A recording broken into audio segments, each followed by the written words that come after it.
अस्सलाम वालेकुम।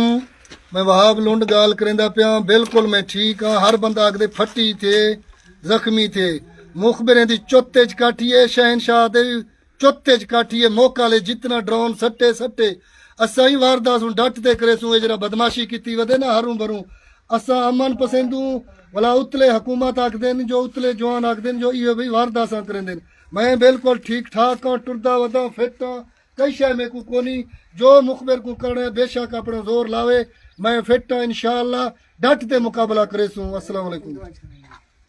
ए मुखबिरें दे आखे ते लगा वदे शहनशाह डीएसपी ही को अगे ही मैं चैलेंज दिता हुण ही को मेरा चैलेंज ही है वार लेंगी है। ए जरा माहौल आपन खराब किते ड्रोनड़ी मारी है ए ड्रोनड़ी कैसे ना करे थे।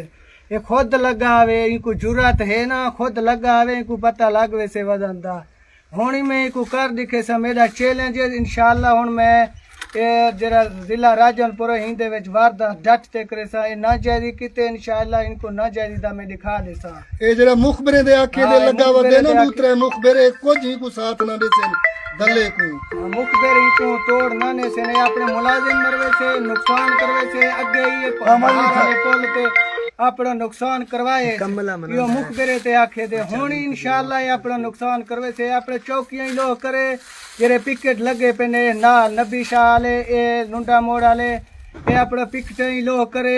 अपने मुलाजमे ते ही पहरा देवे, रोड ते ही तकड़ाई करे, ट्राली वाले मिल वाले सारे को अपने तकड़ाई करे, सी पैक ते ही वारदात करे सर। ए अपना होशियारी करे। मेरा चितावी है इंशाअल्लाह इनको करते दिखे सा।